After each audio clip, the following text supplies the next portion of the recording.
au tennis, c'est normal. Hein. Donc, cet atelier va s'axer surtout au niveau des personnes qui sont actuellement dans les procédures pour tout ce qui est Parcoursup, tout ce qui est, comment ça s'appelle, mon master.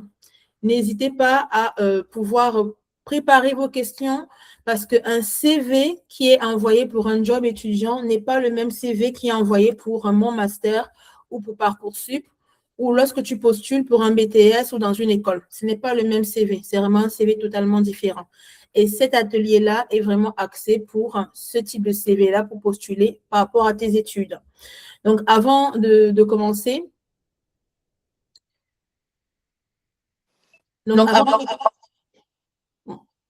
je vais couper mon micro là. Avant de commencer, je vais d'abord me présenter pour que vous puissiez comprendre. Mais cette femme qui se met là devant la caméra, là, c'est qui, pour qui elle se prend pour nous faire un atelier sur ce domaine-là. Alors, moi, Vanilla, j'espère que vous m'entendez bien. Je vais couper le son. Est-ce que là, c'est mieux? Super. Donc, moi, je m'appelle Vanilla. Je suis dans le domaine, non pas du recrutement initialement, je suis dans le domaine de tout ce qui est assurance et banque. Ça fait maintenant 10 ans de cela, par la grâce de Dieu. Et j'œuvre également sur l'accompagnement au recrutement, l'accompagnement les codes dans le monde du travail, comment se comporter quand on a un travail, qu'est-ce qu'il faut faire, qu'est-ce qu'il ne faut pas faire, parce que c'est bien de trouver un travail, mais c'est beaucoup mieux d'y rester et d'y rester avec une mentalité, un épanouissement personnel. Personnellement, j'ai eu à avoir dans le monde professionnel quelques expériences qui ont été des électrochocs qui m'ont poussé à pouvoir créer cette plateforme EtherJob. Lorsque j'ai commencé à travailler assez jeune, comme vous, la plupart connectés là. Mettez en commentaire quelles sont vos tranches d'âge là. Est-ce qu'il y a des trentenaires? Est-ce qu'il y a des vingtenaires? Est-ce que tu peux mettre en commentaire ton âge? C'est pas un tabou, hein. Mets en commentaire ton âge. Moi, j'ai 34 ans, donc je vous le donne comme ça. Mets en commentaire l'âge que tu as. Auguste, quel âge tu as? Eolia, quel âge tu as? Lydie, mettez en commentaire l'âge que vous avez. Moi, j'ai commencé à travailler très, très, très jeune. Et lorsque j'ai commencé à travailler, j'ai été confrontée à certaines réalités dans le monde du travail. 21 ans, d'accord. Donc, il y a les vingtenaires par ici. Donc, j'ai commencé à travailler très jeune. 24 ans, David, waouh!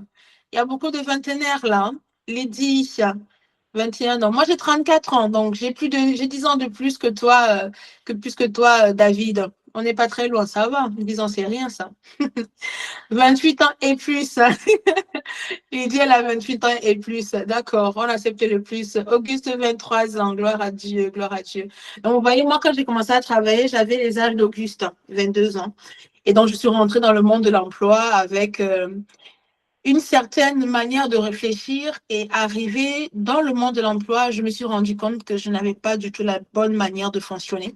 Et j'ai eu à commettre beaucoup, beaucoup, beaucoup d'erreurs, notamment au niveau déjà de comment candidater, comment se présenter lors des entretiens, quel CV il faut avoir, comment s'habiller. Comment faire une photo professionnelle? J'ai fait beaucoup, beaucoup, beaucoup, beaucoup, beaucoup d'erreurs.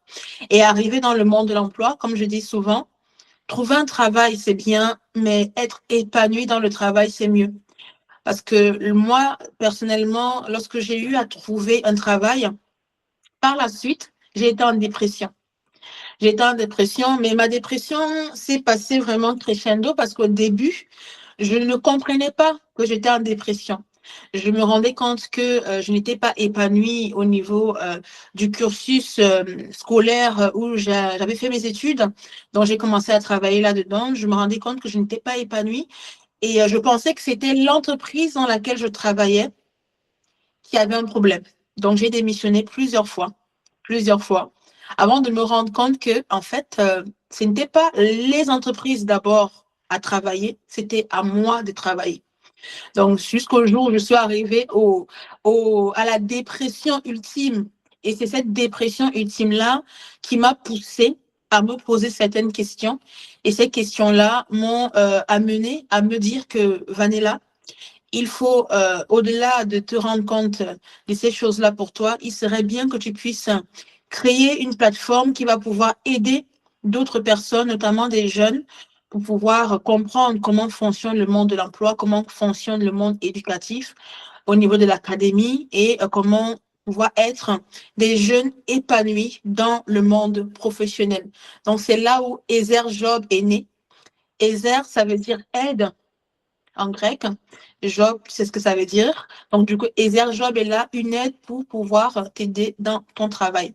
Ça, c'est la petite partie pour pouvoir t'expliquer qui est-ce que je suis. Donc, nous allons rentrer dans le vif du sujet de comment faire un CV gagnant. Comment tu dois faire un CV gagnant pour pouvoir avoir des réponses au niveau de ton master, de ton école. Je pense que beaucoup d'entre vous ici, vous avez déjà eu à postuler dans des écoles. Et c'est pas parce que tu postules dans une école que obligatoirement tu vas être pris dans cette école-là. Non, c'est pas obligé. Parce que vous n'êtes pas les seuls à candidater. Il y en a plusieurs qui envoient la candidature. Et dans les écoles, souvent, on vous fait passer des entretiens pour pouvoir comprendre tes motivations. Mais qu'est-ce qui fait en sorte que ta candidature t'amène à l'entretien avec la RH, la chargée de recrutement de l'école? C'est d'abord ton CV. C'est le CV qui t'ouvre la porte de l'entretien. Donc, le CV, là, je vais vous l'agrandir un tout petit peu, pas trop non plus. Voilà. Donc ça, c'est la porte d'entrée dans l'école. Quand tu fais, on va se tutoyer. Lorsque tu décides de vouloir rentrer en master, en BTS, je ne sais pas, en licence, que ce soit dans une école privée ou dans une école publique, et on te demande de passer par Parcoursup, passer par Mon Master, et tu dois faire un CV. Ça, c'est ta carte d'entrée, c'est ton billet d'invitation pour rentrer dans l'école. Donc, ce CV ne doit pas être fait à la légère. Tu dois vraiment t'asseoir, réfléchir, le faire avec une certaine excellence pour que tu puisses être parmi les premiers. Notamment toi qui es dans un cursus scolaire où tu veux rentrer dans des écoles comme parcours, comme, comment ça s'appelle, les grandes écoles de commerce. Tu veux rentrer dans des écoles prestigieuses. Tu ne peux pas faire ton CV n'importe comment. Tu dois vraiment t'asseoir. Souvent, lorsque vous êtes dans la période de Parcoursup, Mon Master, vous avez un stress qui vous envahit. C'est normal que vous puissiez ressentir ce stress-là. Parce que qui parle de vos études, pour beaucoup, ça parle de votre avenir, de qu'est-ce que demain vous allez faire dans la vie professionnelle, de comment vous allez pouvoir être épanoui ou pas. Pour beaucoup d'entre vous, vous mettez votre épanouissement par rapport au domaine d'études que vous avez choisi. Donc, ça, c'est important que lorsque tu envisages de pouvoir postuler dans une école, il ne faut pas prendre ça à la légère. Il faut vraiment bien travailler ton CV qui est ta porte d'entrée dans cette école-là. Donc, le CV, là, je vous ai fait un CV modèle. On va vous mettre en chat le lien pour pouvoir accéder à ce modèle-là, qui est modifiable, bien sûr. Mais c'est un CV modèle qui est gratuit. On va vous mettre un lien dans quelques secondes. Premièrement, tu vas te rendre sur Mon Master. Là, je veux que tu puisses te projeter, t'imaginer. Donc, tu vas te rendre sur Mon Master, tu vas te rendre sur le site de cette école-là et tu vas devoir mettre ton CV et ta lettre de motivation.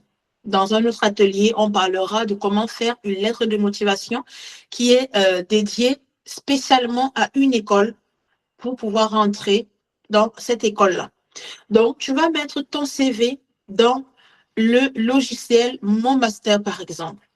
Lorsque ton CV va être reçu, il va être reçu non pas par un professeur, non pas par tes parents, il va être reçu par un spécialiste du domaine dans lequel tu es. Donc, il est important, s'il vous plaît, Je vais m'arrêter dans un premier temps sur cet endroit-ci, qui est la photo. La photo. Lorsque tu fais ta photo, déjà dans le CV pour une école, je te conseille vivement de mettre une photo. Moi, je fais partie des personnes qui privilégient les photos dans le CV. Je vais t'expliquer pourquoi. Beaucoup de personnes vous disent que la photo va pousser à ce que l'on fasse de la discrimination sur ta candidature. Je pars du principe que un CV doit donc te faire gagner du temps. Si je ne mets pas ma photo sur le CV et qu'en face, il y a une personne qui a des idées limitantes, parce que les personnes souvent qui pratiquent la discrimination, qu'elle soit raciale, qu'elle soit parce que tu es une femme, parce que tu es un jeune, parce que oui, il y a également de la discrimination parce que tu es jeune. Donc, je pars du principe que quelqu'un qui a des idées limitantes pour plusieurs raisons, il va, tôt ou tard, dans le processus de mon recrutement, ne va pas me prendre. Il ne va pas me prendre. Donc, qu'est-ce que moi je veux? Moi, je veux que les personnes qui vont m'appeler puissent déjà un minimum avoir des informations sur moi. Au moins, je suis sûre que la personne qui m'appelle, elle a vu par exemple que moi, Vanilla, je suis une femme. Moi, Vanilla, je suis une femme d'origine africaine, puisque ça se voit au niveau de ma couleur de peau. Ou si il ne pense pas que je suis d'origine africaine, il va penser que je suis d'origine antillaise. Mais en tout cas, je n'aurai pas la peau caucasienne. Donc, je veux que la personne qui m'appelle, elle va automatiquement voir sur ma photo que j'ai cette couleur de peau-là et que j'ai ce sexe-là, je suis une femme. Donc, il n'y aura pas de surprise. Donc, moi, je fais partie des personnes qui sont partisanes de mettre la photo dans ton CV. Si quelqu'un est raciste, il est raciste. Si quelqu'un il est misogyne, il est misogyne. Ce n'est pas ta photo qui va faire en sorte qu'il puisse le changer. Deuxième point, la photo, elle se fait avec certains principes. Le principe de ta photo doit s'allier avec le domaine d'études que tu as choisi. Il faut que tu connaisses le domaine d'études que tu as choisi. Tout à l'heure, quand je me suis présentée, je vous parlais des codes qu'il y a dans le monde professionnel.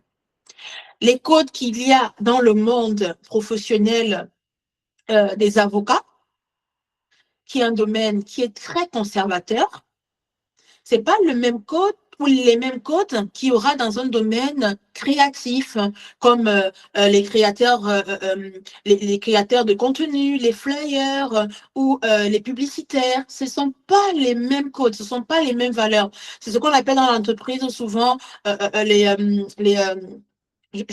vais trouver le mot, les, les codes de l'entreprise, on appelle ça les valeurs de l'entreprise.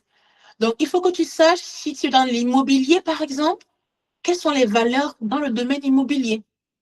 Donc, par rapport à la photo qui est ici, par rapport à ton domaine, si tu es dans le domaine, comme j'ai pris dans l'exemple ici, là, du droit, dans le domaine du droit, tu dois connaître que dans ce domaine-là, ils sont très conservateurs.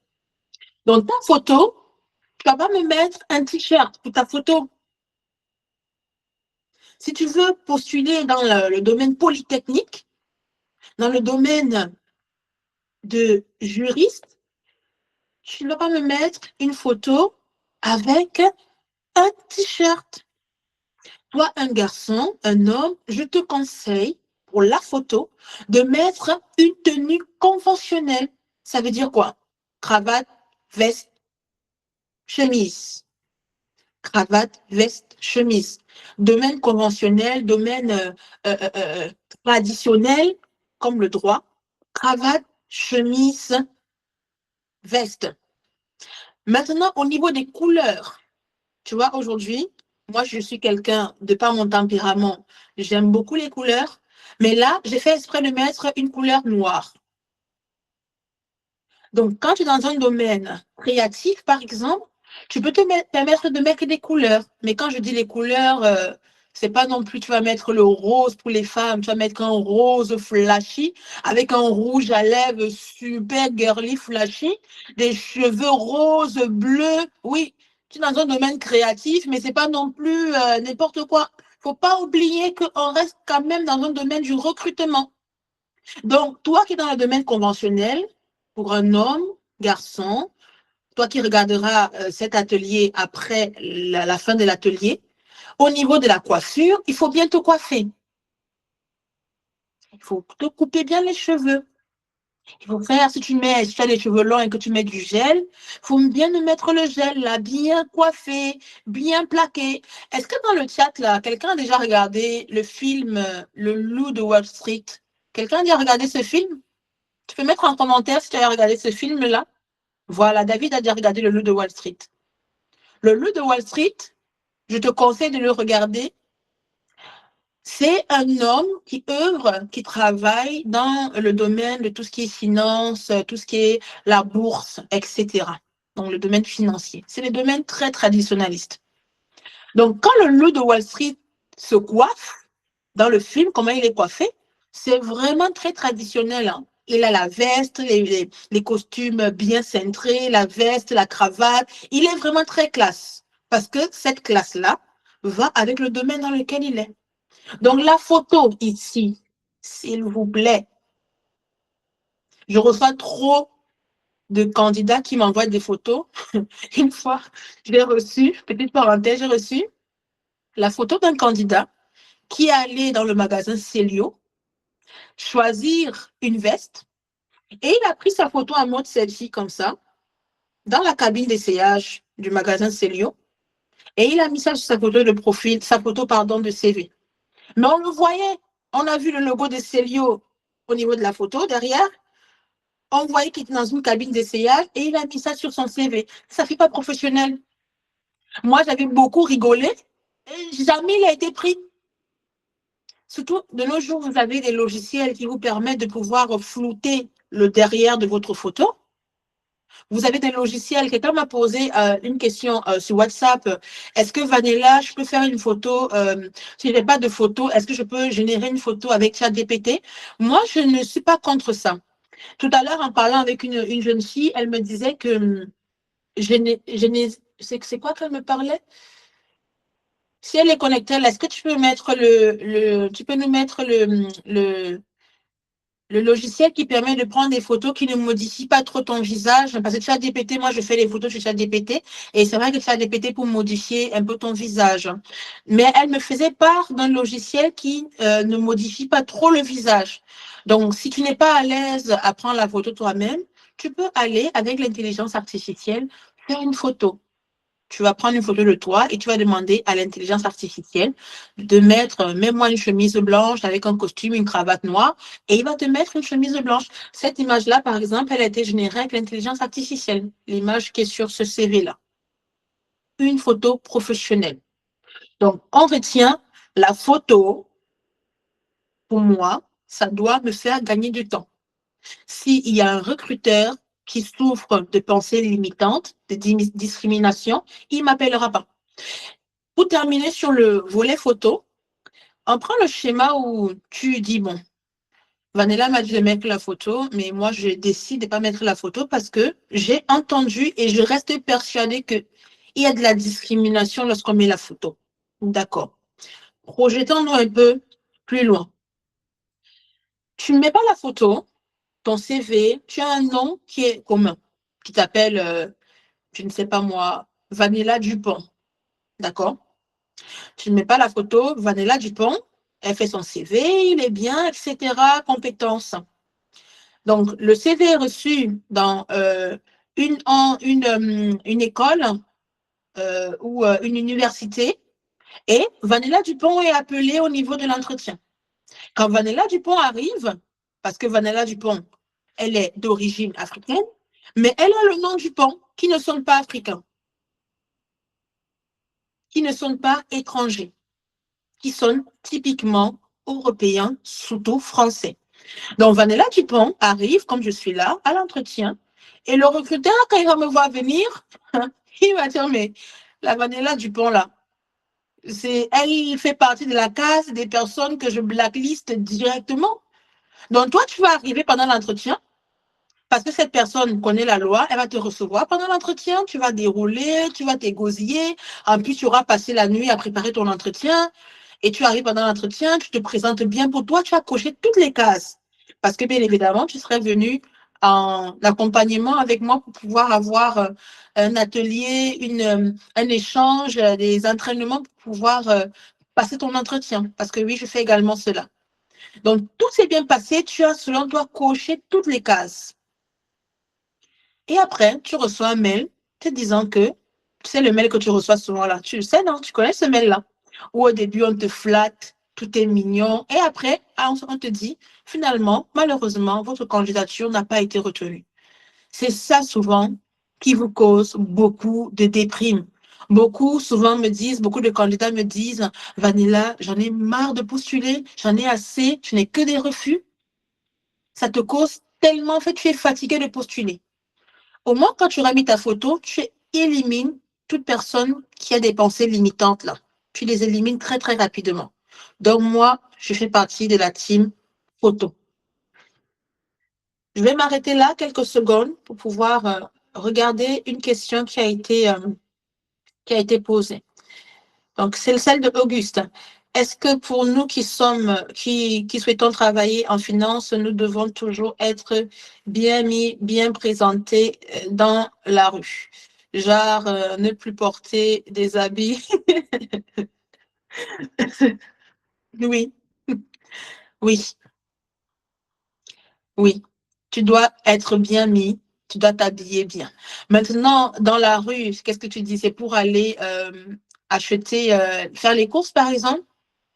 Ça dépend de comment tu t'habilles. Ça dépend de comment tu t'habilles. Maintenant, si ce n'est que pour ton quotidien à toi, est quand même une apparence qui est présentable. Tu sais, la dernière fois, j'ai reçu, une personne m'a envoyé une jeune fille qui a eu une idée, mais j'ai trouvé ça super, super bien. Parce qu'elle avait du mal à trouver un stage et elle a décidé en fait de pouvoir créer une candidature. Elle s'est présentée et elle a créé une candidature. Elle était bien habillée. Dans certains domaines comme le mannequinat, par exemple, donc si tu es là et que tu veux travailler dans le domaine de la mode, il n'y a pas de mauvais domaine. Donc tu es là, tu veux travailler dans le domaine de la mode.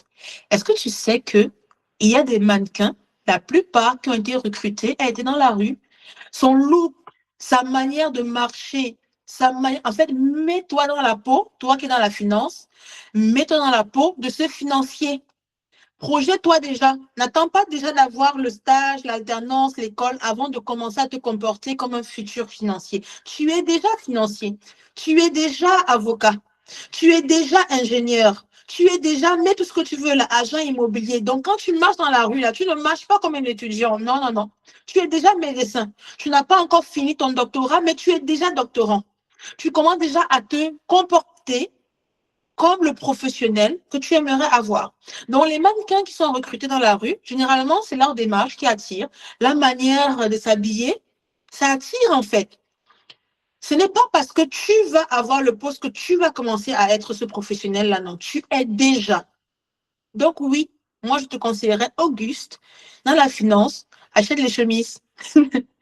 Achète des chemises et mets-toi bien dans les chemises. Surtout si tu vas dans la ville, si tu vis par exemple dans la ville de Paris et que tu vas te balader dans les quartiers d'affaires, mais habille-toi comme un professionnel, avec pas forcément la veste, la cravate, toujours très centrée, mais mets une chemise qui est élégante, repassée, les cheveux toujours bien coiffés. Parce que tu ne sais pas, dans la rue, qui est-ce que tu peux croiser?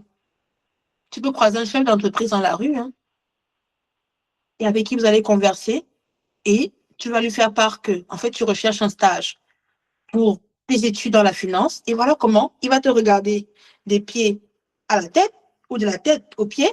Il va comme le petit, il est bien, c'est très bien habillé. Voilà comment tu as une opportunité qui s'ouvre. La Bible nous dit que l'homme avec un grand H, regarde à ce qui frappe à l'œil. Donc, toi, jeune fille, toi, femme, qui est connecté là ou qui va te connecter plus tard, habille-toi bien, comme il faut toujours. J'espère que je réponds à ta question, Augustin. Donc là, David nous dit, en tout cas, Bouygues est maître dans l'art de répondre à des candidatures en commençant par bien. Oui, beaucoup d'entreprises sont ça. Au début, c'est la flatterie. Donc, quand tu commences à lire la réponse au départ, tu es hyper content. Et après, lorsque tu termines, surtout le dernier paragraphe, tu comprends que tu n'es pas pris. D'accord? Donc, on passe à l'étape suivante. L'étape suivante, c'est celle-ci. Quand tu envoies ton CV, il faut que tu comprennes, il faut que tu te mettes dans ta tête à la place du recruteur, du RH dans le master, du RH qui est dans cette école-là. Elle va recevoir ou il va recevoir plusieurs candidatures. Tu ne seras pas le seul. Donc, ton CV doit être simple. Donc, ici, je t'ai mis, tu dois mettre ton nom au niveau de l'entête. L'entête, là, tu dois mettre ton nom, tu dois mettre ce que tu recherches. Donc, tu es étudiant, l'exemple que j'ai pris, c'est que tu es étudiant en licence 3, c'est ce que tu es actuellement. Actuellement, tu es en licence 3 qui cherche un master dans le domaine. Donc, moi, ici, j'ai mis en droit des affaires et tu mets à partir de quelle période tu recherches cela. Ensuite, au niveau de l'entête, on passe ici, à cette étape-là. L'entête, c'est là où c'est grisé, hein. C'est là où la couleur est plus prononcée, d'accord? Tu mets ton contact, donc tu mets ton numéro de téléphone, tu mets ton adresse email. Je m'arrête quelques secondes sur l'adresse email, s'il vous plaît. On crée une adresse email professionnelle, pas cacahuète du 25, pas joli mignon garçon du 35. Non, on met nom, prénom, arrobase, hotmail, arrobase, gmail, mais pas les petits surnoms du quartier ou les petits surnoms que tes potes te donnent souvent là, non. On pense comme un professionnel. La dernière fois, j'ai reçu une candidate qui m'a envoyé une adresse mail cacahuète@gmail.com. Non, ça ne marche pas. Cacahuète, ça ne marche pas. Elle n'a pas été prise. Elle n'a pas été prise. Parce que si tu n'es pas en capacité de créer une adresse mail professionnelle, mais qui va le faire pour toi? En fait, il faut que vous compreniez que les, les, les, les, les, les, les recruteurs dans les écoles, ils veulent des jeunes qui sont pros, des jeunes qui sont matures. Pourquoi? L'école, quand l'école te prend pour faire ton cursus, là, c'est pas parce que tu es trop beau ou trop belle, là. L'école doit avoir un souci de rentabilité, de rendement. Parce que l'école veut avoir des jeunes qui vont réussir leur examen.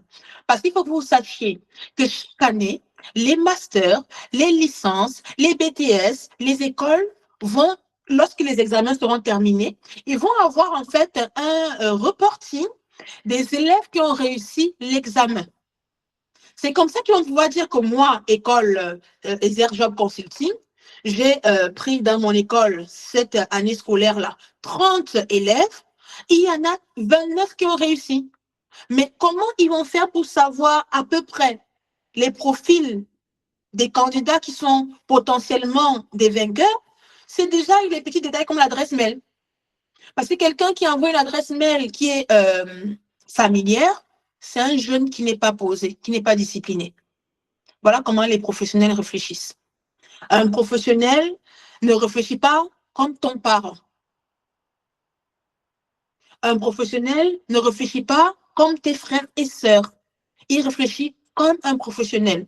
Quand il t'embauche dans son master, c'est pas parce que tu es trop attirant pour lui, c'est que lui, il s'imagine à la fin de l'année scolaire, son quota de réussite doit être élevé. Donc, il va sélectionner avec minutie les candidatures, notamment le CV. Donc, une adresse mail professionnelle. Si tu es d'accord avec ça, ou tu as déjà eu des adresses mail du genre cacahuète, mignon garçon aux yeux, la mignonne fille aux yeux délicats, ou il y en a qui mettent la adresse mail proverbe31@gmail.com. Non, non, non, non, non. Non, non, non, non, non. Toi qui es chrétien, tu vas ne mettre qu'une adresse mail, la préférée de Jésus, l'enfant chéri de Jésus, pour une adresse mail professionnelle. Non. On parle du professionnel. Tu mets nom, prénom, nom, prénom. D'accord? Vous riez, c'est parce que vous vous reconnaissez. Hein? Vous vous reconnaissez dans vos adresses mail bizarres. On continue. Donc là, j'ai mis LinkedIn. Ici, j'ai mis pas obligatoire. Je vais t'expliquer pourquoi.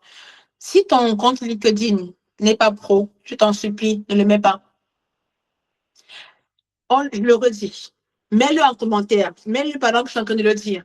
Mon CV est là pour me faire gagner du temps. Mets ça en commentaire, s'il te plaît. Mon CV est là pour me faire gagner du temps. Donc, si ton LinkedIn, il est bizarre, tu postes de temps en temps, voilà. Merci, Eolia. Mon CV est là. Merci, Lydie. Mon CV, merci, David. Mon CV est là pour me faire gagner du temps. Donc, vous qui avez les LinkedIn, on fait encore une petite parenthèse ici. Quand tu es sur LinkedIn, LinkedIn, c'est pas TikTok. C'est pas Facebook. Donc, les posts que tu fais sur LinkedIn, là, je t'en supplie, si tu es partisan et que tu aimes, tu es pro-Irak et pas pro-Palestine, c'est pas sur LinkedIn que tu vas aller mettre que non, moi je suis pro-Palestine, moi je suis pro-Irak. Non, actuellement, le président Trump, ce qu'il est en train de faire là, ça ne me va pas. Non, LinkedIn, c'est un réseau professionnel. Tu ne vas pas mettre tes aspirations politiques sur LinkedIn. En tout cas, si ton but à toi pour ton LinkedIn, c'est d'avoir des réseaux au niveau professionnel. Si tu es de religion chrétienne, tu ne vas pas les mettre sur LinkedIn. Actuellement, c'est le Ramadan. Vraiment, c'est n'importe quoi. Non, tu ne critiques pas la religion des autres sur LinkedIn. Déjà, tu ne critiques pas la religion des autres nulle part, encore moins sur LinkedIn. Parce qu'il faut que tu saches que la personne qui va recevoir ton CV, là, tu ne le connais pas. Lui, il va te connaître un peu en recevant ton CV, mais toi, tu ne le connais pas. Tu ne sais pas si c'est un homme ou une femme. Tu ne sais pas si cette personne-là est en situation d'handicap ou pas. Tu ne sais pas si cette personne-là, elle a des blessures émotionnelles ou pas. Donc, si tu vas mettre sur LinkedIn tes idées extrêmement radicales, là, pardon, sur LinkedIn, ce n'est pas le but. LinkedIn, c'est un réseau professionnel.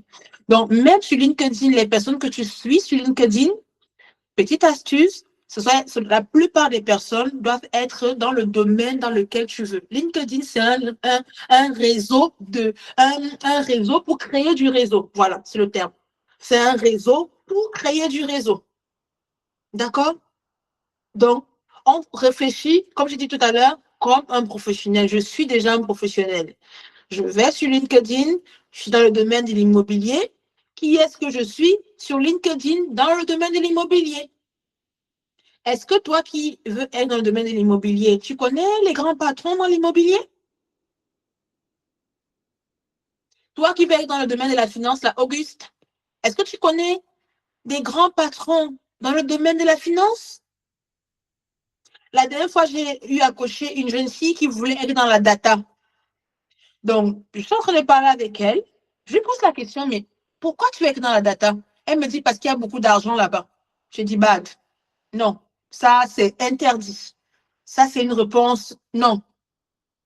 Je lui pose la question, qu'est-ce qu'il y a dans la data? Donne-moi des termes dans la data, des logiciels de data. Elle ne savait rien me donner. Donc, toi qui es dans la data, l'immobilier, il faut que tu te documentes. Il faut que tu te documentes. Tu verras tout à l'heure dans le CV, il y a une partie où il y a centre d'intérêt. Tu ne peux pas être dans le domaine du droit comme j'ai mis ici et tu ne connais pas les textes de loi, tu n'es pas au fait de l'actualité au niveau du droit, tu ne connais rien dans le droit parce que tu veux être avocat, parce qu'on t'a dit qu'être avocat, tu vas avoir beaucoup d'argent. Et donc, du coup, c'est pour ça que tu es avocat, tu ne lis pas des livres qui sont alliés dans ton domaine, tu ne te documentes pas, tu ne suis pas l'actualité, tu n'es pas en capacité de pouvoir mener une conversation dans ton domaine, mais qui va te recruter? Non, réponds-moi en commentaire. qui? Mais c'est qui? C'est qui va te recruter là? Qui est-ce qui va te recruter? Qui est-ce qui va te recruter? Voilà, c'est qui? Personne ne va te recruter parce qu'une fois de plus, dans le domaine professionnel, ce ne sont pas nos familles biologiques. Là-bas, c'est professionnel. Donc, je pense comme un professionnel. Donc, LinkedIn, dès aujourd'hui, là, dès que tu quittes l'atelier, va commencer à suivre les grands patrons, va commencer à suivre les personnes. Il faut que tu connaisses les personnes influentes dans le domaine dans lequel tu veux œuvrer. Tu veux être journaliste. Est-ce que tu connais les grands journalistes dans le domaine dans lequel tu veux œuvrer? Tu ne connais pas. Donc, LinkedIn maintenant, tu vas suivre ça. Donc, ce n'est que si ton LinkedIn, il est pro, que tu mets le lien ici. S'il n'est pas pro, ce n'est pas la peine. D'accord? Pour terminer sur le volet de LinkedIn, je vais vous faire un petit témoignage personnel. Lorsque j'ai été embauchée dans le domaine, comme je vous le disais, je travaille dans le domaine de la banque, assurance, prévoyance, épargne. Quand j'étais embauchée, mon employeur a fait une enquête sur moi. Comment il a fait l'enquête? Il a pris mon nom, prénom, et il est parti taper ça sur Google. Quand tu tapes ton nom, prénom sur Google, Google va faire remonter les publications que tu as eu à faire sur Facebook, que tu as eu à faire sur les réseaux sociaux là. Parce qu'il m'expliquait qu'une fois, il avait embauché quelqu'un et il a tapé comme cela et il a vu, comme je vous disais, les idées extrêmement limitantes que ce candidat-là avait. Donc, quand tu veux postuler pour ton master dans les écoles où tu veux postuler là, surtout toi qui veux postuler dans des domaines où on va te demander le casier judiciaire, mais pas les 3 exemplaires là. Il y a des domaines où on te demande le casier un peu plus poussé, tu vois. Sur les réseaux sociaux là, on ne va pas mettre une photo de toi en train de fumer un joint. On ne va pas mettre une photo de toi en train d'être en boîte avec une bouteille d'alcool. On ne va pas mettre ce genre de photos là sur les réseaux sociaux. Moi, mon employeur, à moi, il a fait une enquête sur moi avant de m'embaucher. C'est comme ça qu'il avait fait. Comment j'ai découvert qu'il a fait une enquête sur moi? C'est qu'un jour, en parlant avec lui, il me dit, mais Vanella, tu as une entreprise, non? Je n'avais jamais parlé de mon entreprise avec lui. Donc, je lui réponds, oui. Et je lui pose la question, mais comment tu sais que j'ai une entreprise? Et là, il me dit, mais j'ai fait une enquête sur toi. Donc, on ne fait pas n'importe comment. On réfléchit comme un professionnel. Lorsque tu vas dans ton master, il faut que tu te vois déjà demain à long terme. Tu veux être avocat, tu as un grand cabinet d'avocats par la grâce de Dieu qui veut t'embaucher. Ils ne vont pas t'embaucher juste parce que tu as fait, tu as été le major de ta promotion. Ils vont t'embaucher, ils vont essayer de comprendre qui est-ce que tu es, quel est le candidat que tu es. Donc, le dernier point ici, au niveau de l'entête du contact, c'est le code postal et la ville. On ne met pas l'adresse complète. Hein. Vous ne mettez pas l'adresse complète. Ne faites jamais ça. Vous mettez le code postal et la ville dans laquelle vous vivez. C'est tout. C'est suffisant. D'accord? Maintenant, on va passer ici, là où mon curseur est là. Ici, c'est un petit texte que je vous ai mis. Je le répète, le CV que tu envoies pour une école, donc un master, n'est pas le même que tu envoies pour un job. Donc ici, je vous ai mis une petite phrase. Tu pourras garder la même phrase, l'adapter selon ton domaine. Donc, la modératrice va remettre le lien du Canva là en TT pour que les gens puissent la voir, s'il te plaît. Donc là, j'ai mis actuellement étudiante en 3e année, en licence, nanana. Je t'ai mis, qu'est-ce que je fais? Point. Important. Passionné de X et Y. Passionné ici, je te conseille de mettre, tu es passionné de quel point dans le domaine du droit? Ici, mon exemple, là, c'est le droit. Est-ce que tu es passionné de littérature dans le domaine du droit? Est-ce que tu es passionné dans le domaine de juriste, là? Est-ce que tu es passionné du droit étranger, pour les étrangers? Pourquoi tu es passionné? Si tu mets, par exemple, je suis passionné de foot, assure-toi de mettre une passion qui va être allié, relié au domaine des études que tu es en train de faire. Tu veux faire les études de droit, je suis passionnée de cuisine. C'est quoi c'est quoi le rapport avec le droit? Non, dis-moi en commentaire, c'est quoi le rapport avec le droit? Tu es passionnée de cuisine. Mhm. Tu veux être dans le domaine immobilier? Tu es passionné de quoi? Qui est dans le domaine immobilier ici? Parce que l'immobilier revient bientôt beaucoup là dans mon esprit. Qui est dans le domaine de l'immobilier ici? David. David, tu es passionné de quoi? Mets-nous en commentaire là. Tu es passionné de quoi? Auguste, les finances, tu es passionné de quoi? Qu'est-ce que tu mettrais ici? Je suis passionné. Tu es passionné de quoi? Parce que c'est la passion là qui va attirer le recruteur. C'est la passion là qui va attirer. Que ce jeune-là, il est passionné. Là, au niveau du droit, il est passionné des droits des affaires. Ah bon? Il est passionné des droits des affaires. Waouh! Donc, tu mets deux passions. C'est pour ça que je t'ai mis X et Y. Le temps que David Auguste. Auguste, tu n'es passionné de rien? Parce que chargé d'affaires. OK. Auguste, chargé d'affaires. D'accord. Chargé d'affaires. C'est quoi la passion de chargé d'affaires? Auguste, écris-moi en privé. Parce que ça, c'est pas une passion, chargé d'affaires. C'est l'intitulé d'un poste. C'est pas une passion. J'aime conseiller. OK. Auguste aime conseiller. Les autres que je n'ai pas cité vos prénoms, hein, vous pouvez mettre votre passion par rapport à votre domaine. D'ailleurs, pendant que je suis en train de parler, mettez le domaine dans lequel vous êtes, s'il vous plaît. Dans quel domaine tu es? Dans quel domaine d'études tu es? Et ensuite, tu mets, je souhaite m'orienter vers, j'aime vendre. D'accord, Auguste. Je souhaite m'orienter vers la profession d'avocat. Je pense professionnel. Alors, ici, il y a des jeunes qui me disent souvent qu'ils ne savent pas encore ce qu'ils veulent faire plus tard. Est-ce que tu es ici connecté et tu ne sais pas encore dans quel domaine tu aimerais t'orienter plus tard? Tu ne sais pas encore le métier que tu aimerais faire plus tard. Tu es dans un domaine spécifique, mais tu n'as pas encore une finalité de l'intitulé du poste que tu aimerais avoir. Si c'est le cas, mets-le en commentaire, s'il te plaît. Et Olia dit, je suis en chimie, je souhaite m'orienter vers la profession pharmacienne. Très bien, Olia, que tu sois fait selon ta foi. Lydie, mais je suis en chimie industrie orientée vers la stratégie. D'accord, qui te soit fait selon ta foi.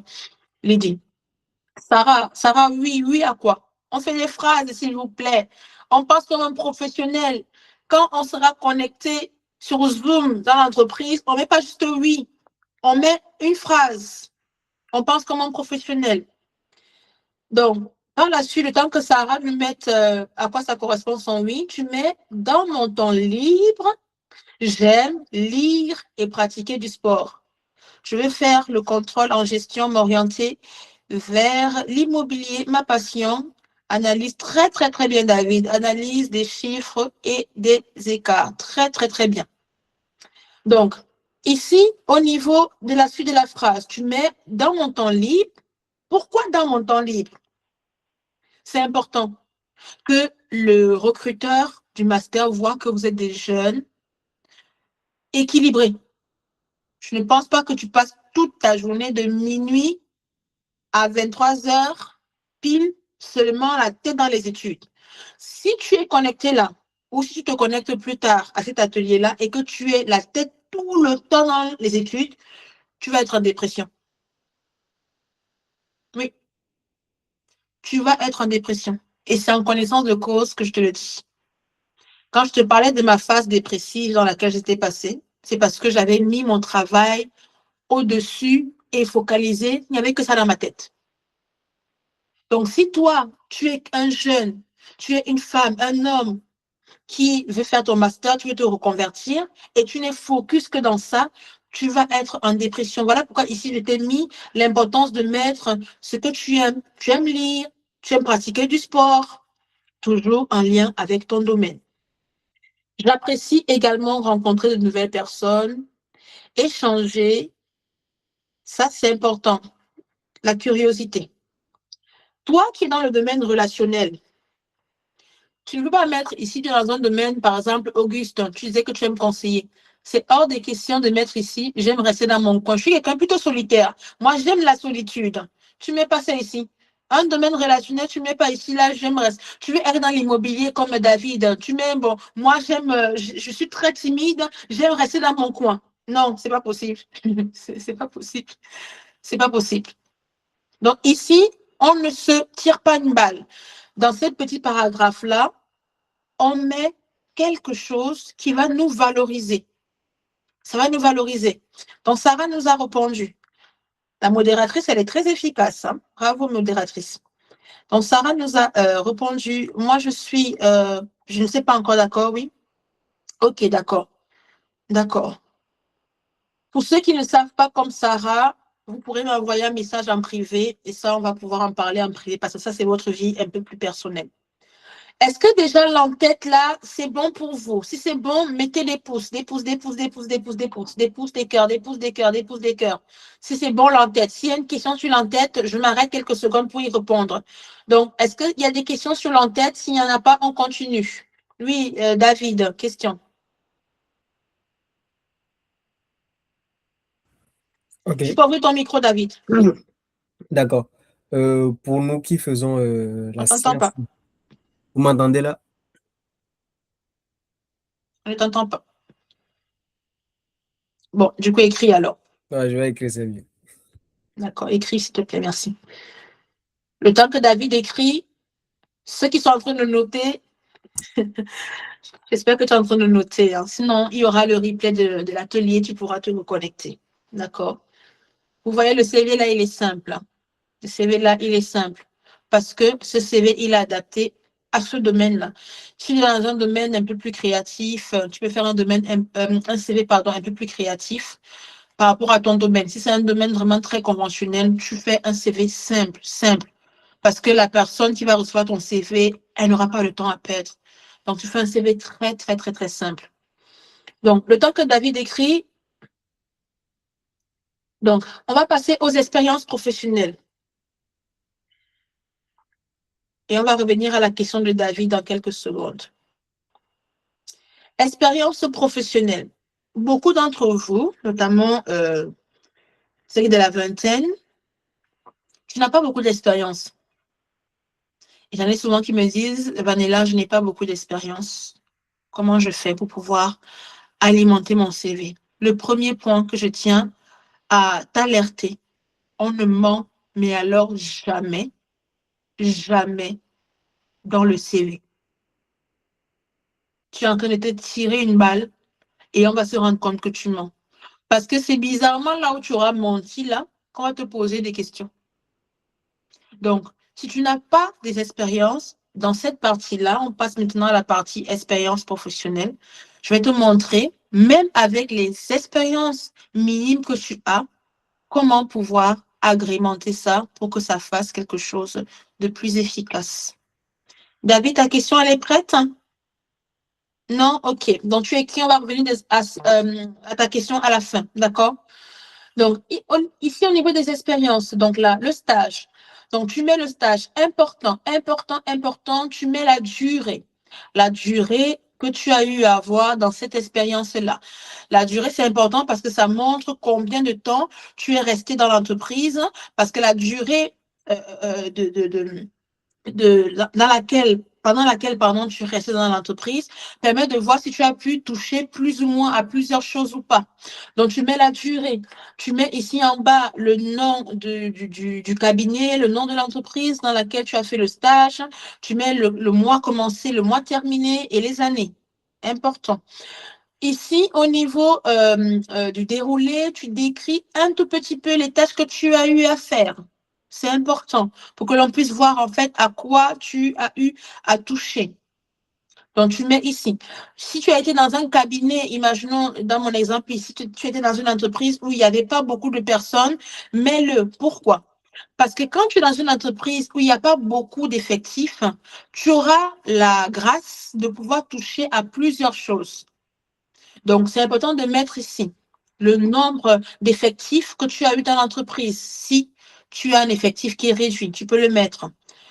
Au niveau des expériences, il n'y a pas d'expérience à négliger. Si tu as fait du babysitting, tu as fait du gardiennage, tu as fait du dog sitting. Dog sitting, c'est ceux qui gardent les animaux. Oui, ça existe. Hein. Il y a des personnes qui promènent les chiens et les chats. Ça génère de l'argent. Et ne rigole pas parce que c'est une activité qui ramène beaucoup de revenus. Parce que beaucoup de maîtres d'animaux ne peuvent pas promener leurs chiens, ils doivent travailler. D'autres même partent en vacances. Et il y a des jeunes ou des moins jeunes qui ont lancé ça en activité. Ça s'appelle Dog City. Donc, c'est babysitting, Dog City. Donc, si tu as mis ça ici, tu mets. Si tu as fait du babysitting, tu mets. Tu mets les expériences que tu as eu à faire. Ici, si c'était chez les particuliers, tu mets. Tu as eu à faire l'aide de devoir, tu mets. Tu as eu, j'ai une jeune fille qui travaille en fait, elle travaille pour une société qui s'occupe des personnes en situation de handicap dans son domaine d'études. Elle, en fait, son métier, c'est quoi?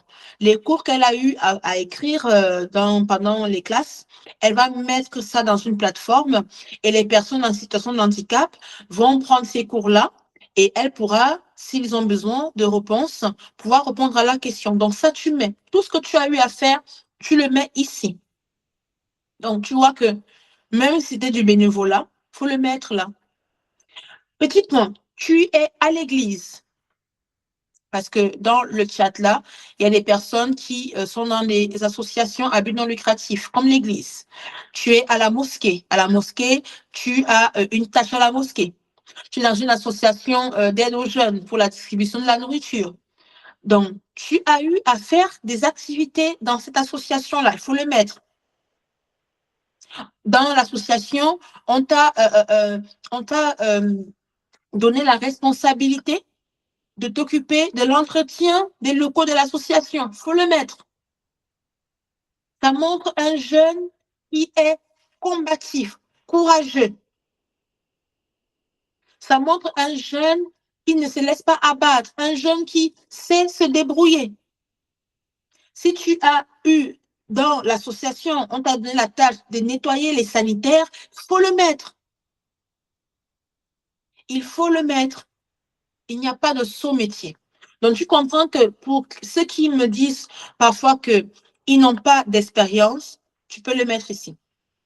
Toi qui n'as jamais travaillé, tu es dans une famille où tu as eu souvent à garder tes cousins, tes cousines, il faut le mettre. Babysitting ici. Tu le mets. Parce que quoi? Toi qui as eu à faire du babysitting, est-ce que tu sais que ça t'a créé, ça a suscité en toi de grandes capacités, de grandes compétences que l'école ne t'apprendra pas? Est-ce que tu as déjà géré un enfant qui crie dans la maison, il est énervé, tu dois faire preuve de beaucoup de patience. Mais lorsque un recruteur d'une école voit ça, un jeune qui a eu à gérer les enfants, il se dit que tu es un jeune qui est rempli de beaucoup de patience. Un jeune qui est rempli de beaucoup de patience. Parce que la patience, c'est un trait de caractère qui va t'ouvrir beaucoup de portes. La patience te fera que lorsque tu vas rentrer dans ce master-là et que les cours seront difficiles, tu vas pouvoir, avec cette patience-là, travailler tes cours. Souviens-toi à nouveau, l'école, qu'est-ce qu'elle voit? Il faut qu'à la fin de l'année, lorsque les examens seront terminés, elle veut avoir le maximum de jeunes qui a réussi l'examen. Parce que son école doit être en tête de liste des écoles qui ont réussi. Donc, du coup, un jeune qui a fait du babysitting, tu as été très courageux. Le courage dans ton master, dans ton BTS, va t'être utile. Donc, il n'y a pas de saut métier. Ici, tu mets les expériences que tu as eu à faire. Est-ce qu'il y a une question au niveau des expériences ici, avant que je ne continue?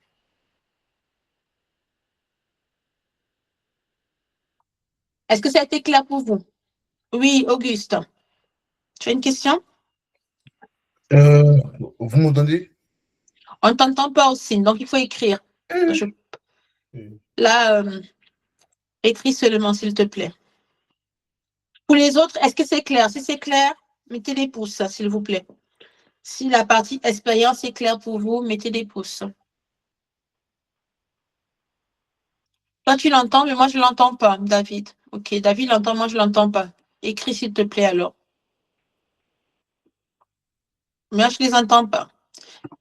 Vous voyez, même le logiciel Combat, je n'entends pas vos questions. Est-ce que c'est normal ça? C'est pas normal. J'aimerais entendre vos voix, mais je ne les entends pas. Qu'est-ce qui se passe?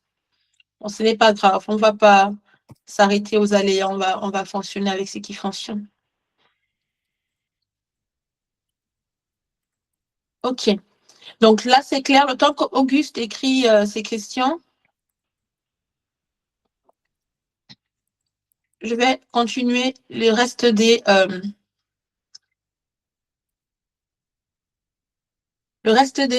la page. OK. Donc là, nous sommes maintenant... Oula, je suis touchée. Nous sommes maintenant à la partie formation. Auguste, ta question est prête? Voilà, on va d'abord s'arrêter pour Auguste. Je voulais savoir, lorsque tu travailles actuellement dans une entreprise, est-ce que tu mets le mois?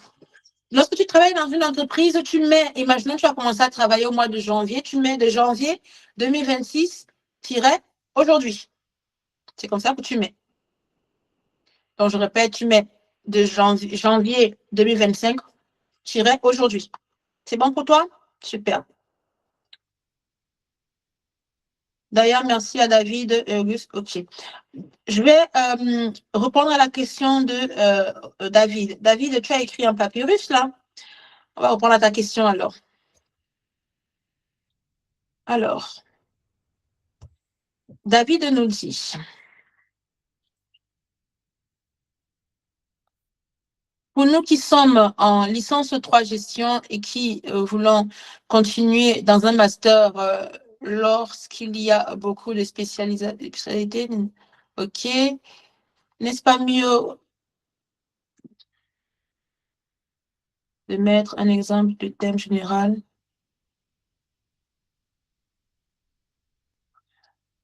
Je vais reformuler ta question, David. Enfin, je vais te poser une question.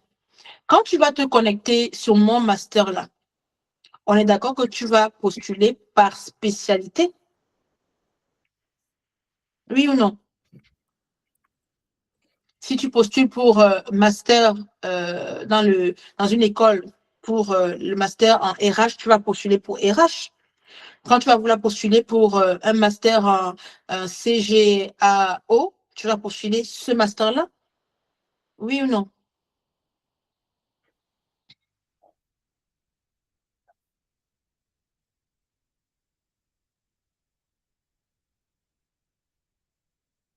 Oui, voilà. Donc, toi, et pour toute personne dans ta situation, tu es obligé de faire un CV par spécialité. Tu es obligé. Parce que de ce que mes souvenirs me rappellent, dans mon master, tu as plus de 30 vœux. Hein? Tu as plusieurs vœux. Tu as plusieurs vœux. Tu ne vas pas poursuivre juste dans un seul vœu. Tu as plusieurs vœux.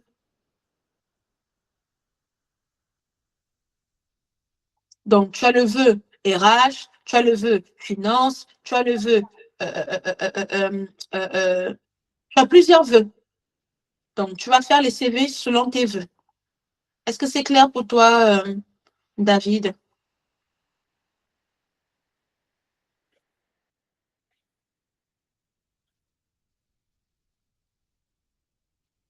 OK.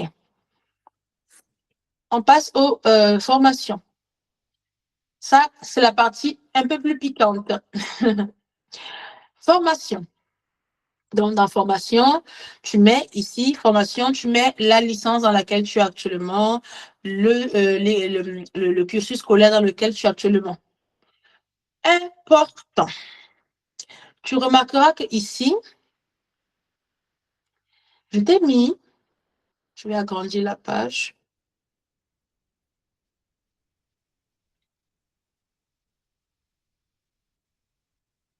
Je t'ai mis, donc tu mets le nom de l'université, le nom de l'école dans laquelle tu es.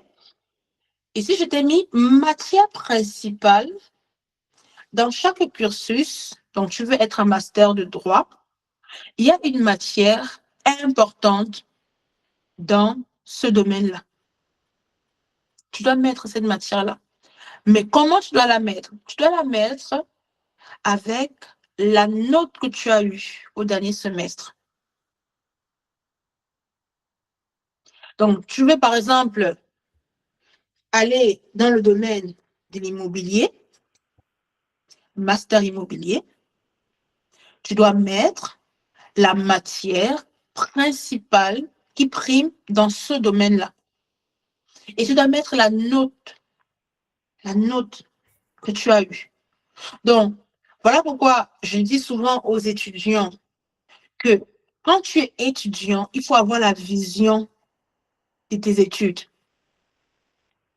Tu ne peux pas te permettre d'avoir des notes moyennes ou basses dans des matières importantes de ton domaine.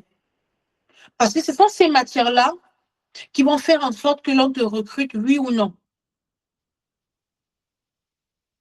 Tu veux être dans le domaine des finances et tout ce qui est matière dans le domaine des mathématiques, dans le domaine de l'analyse, tu as 5 sur 20. Pas possible. Tu vas être dans le domaine littéraire et dans tout ce qui est littérature, tu as 5 sur 20. C'est pas possible. Auguste dit, je suis foutu. Voilà pourquoi je vous parle de la vision de tes études.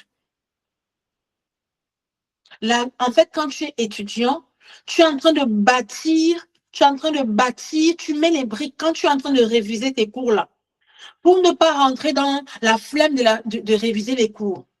Voilà une petite stratégie. Tu es en train de réviser les cours et tu sais que cette matière-là, elle t'agace. Mais tu sais que cette matière-là, généralement, comment tu la reconnais, la matière, c'est que les coefficients sont élevés. Il faut me dire, moi j'ai quitté l'école, ça fait quelques années. Je ne suis pas si vieille que ça, mais bon. C'est comme ça, non? Les matières importantes, là, vous avez des coefficients importants? Oui ou non? Ton coefficient, il est important. Voilà. Donc, quand tu révises cette matière-là, comment je lutte? Moi, je suis étudiant, je suis en pharmacie. Éolia, c'est quoi la matière la plus importante? Comme ça, on va prendre l'exemple sur Éolia, par exemple. Quelle est la matière la plus importante, Éolia, dans ton domaine de pharmacie? Les autres également, mettez les matières les plus importantes. Comme ça, on va faire aujourd'hui, pendant cet atelier, on va faire tomber la flemme de réviser vos cours là. Parce que cette flemme qui vous pousse souvent à ne pas réviser vos cours, à ne pas être organisé quand vous révisez vos cours, vous vous rendez compte que maintenant, dans le CV, là, ça va vous poser problème. Parce que moi, si je suis chef d'établissement, j'ai un établissement et je veux que les élèves que je vais prendre dans la classe de mon master puissent être la crème de la crème, honnêtement, je ne vais pas prendre un étudiant qui est faible dans la matière la plus importante de son cursus scolaire. Non.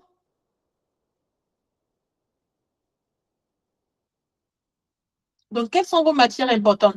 Si vous n'arrivez pas déjà à me dire vos matières importantes, c'est qu'il y a un problème déjà.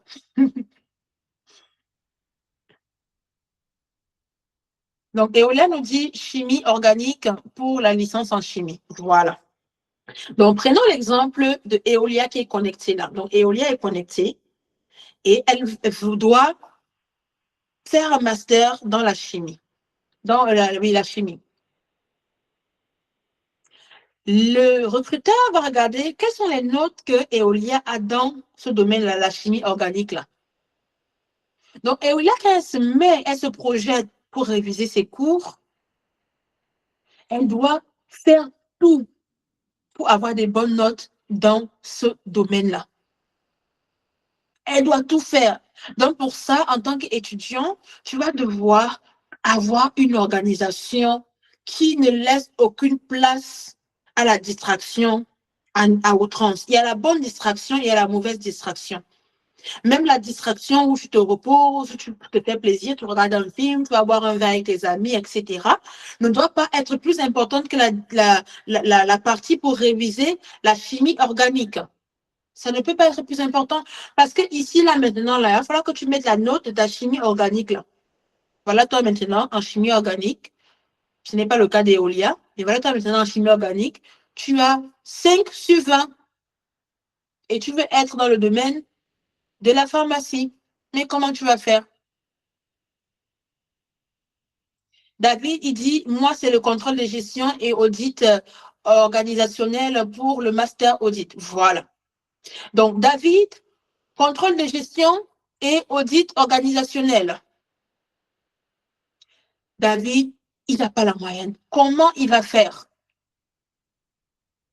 Donc, quand la flemme là de réviser la leçon de contrôle de gestion arrive, il faut lui dire que non. Moi, je pense comme un professionnel. Je pense comme un professionnel. Et en tant que professionnel, j'ai compris que la chimie organique, j'ai compris que la matière contrôle de gestion et audit organisationnel, c'est la matière importante. Parce que là, quand on va te demander combien tu as eu, parce que même si tu ne le mets pas ici dans ton CV, pendant l'entretien, on va te demander comment vous débrouillez en contrôle de gestion. Pour un recruteur qui est un peu plus spécifique, on va te demander vos notes, vos bulletins de notes. Moi, à l'époque, quand j'avais fait un BTS, on m'avait demandé mon bulletin de notes pour voir les matières à lire, mon BTS là, si j'étais forte là-dessus. Pour terminer, ici, au niveau de la formation, tu mets le baccalauréat. Ne mets pas les diplômes d'avant. Ce n'est pas la peine de mettre trop de diplômes. Tu mets les diplômes les plus récents. D'accord? Au niveau de la formation, cette partie, elle est terminée. Est-ce que c'est clair? Est-ce qu'il y a des questions? Nous avons bientôt terminé. Avant de passer à la phase questions, nous avons bientôt terminé. Est-ce que la partie formation est claire pour toi?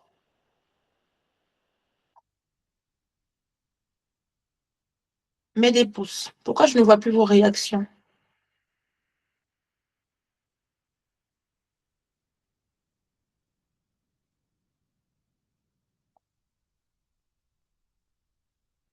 La partie des notes, là, vous assommez? Vous pensez à vos notes?